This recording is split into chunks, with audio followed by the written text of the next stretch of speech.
নমস্কার বন্ধুরা, আমাদের চ্যানেলে স্বাগতম। ডিএ নিয়ে আরেকটি গুরুত্বপূর্ণ আপডেট। নয়া বছরে ফের ডিএ বাড়ছে পশ্চিমবঙ্গের রাজ্য সরকারি কর্মীদের। এবার কতটা লাভ হবে সরকারি কর্মীদের, সেই প্রতিবেদন আমরা দেখে নেব। তো বন্ধুরা, নয়া বছর কাটিয়ে আজকে মে মাস চলছে। তো এই মে মাসে সরকারি কর্মীরা কতটা লাভবান হবেন সেটা আমরা স্টেপ বাই স্টেপ দেখে নেব এই ভিডিওর মাধ্যমে।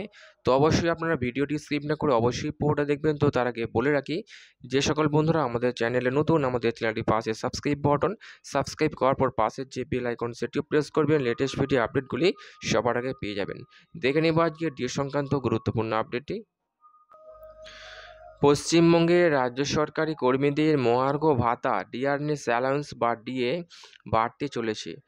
আবারও 4% মহার্ঘ ভাতা বাড়ছে রাজ্য সরকারি কর্মীদের। তাতে অবশ্য কেন্দ্রীয় সরকারি কর্মীদের সঙ্গে ডিএর ফারাক মুছে যাচ্ছে না।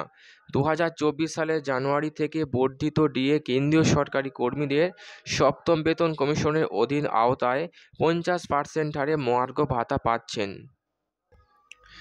তবে পশ্চিমবঙ্গে রাজ্য সরকারি কর্মীদের নতুন করে ডিএ বৃদ্ধির ঘোষণা করা হলো না। রাজ্য বাজেটেই 4% ডিএ বৃদ্ধির ঘোষণা করা হয়েছিল।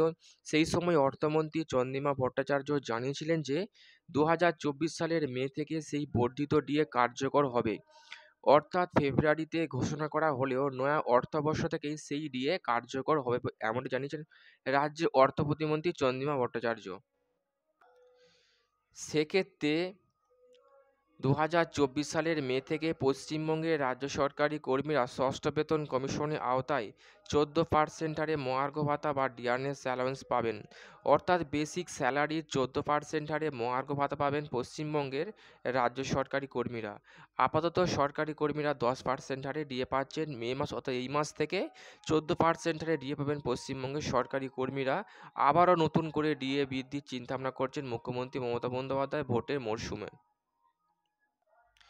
তো বন্ধুরা, বুঝতে পারছেন পশ্চিমবঙ্গের সরকারি কর্মীদের জন্য যে গুরুত্বপূর্ণ সুসংবাদ, সেটি হচ্ছে এই মাস অর্থাৎ মে মাস থেকে পশ্চিমবঙ্গের সরকারি কর্মীরা 14% হারে মহার্ঘ ভাতা পাচ্ছেন এবং ভোট মিটে গেলে আরও নতুন করে ডিএ বৃদ্ধি করবেন মুখ্যমন্ত্রী মমতা বন্দ্যোপাধ্যায়, এমনটাই নবান্ন সূত্র মারফত এবং নিউজ পত্রিকার সূত্র মারফত জানা যাচ্ছে। তো বন্ধুরা, এই ছিল ডিএ সংক্রান্ত গুরুত্বপূর্ণ আপডেট। কেমন লাগলো কমেন্ট করবেন, লাইক করতে ভুলবেন না। ডিএ সংক্রান্ত পরবর্তী আপডেট পাওয়ার জন্য আমাদের চ্যানেলটি সাবস্ক্রাইব করে রাখবেন। থ্যাংক ইউ বন্ধুরা ভিডিওটি দেখার জন্য।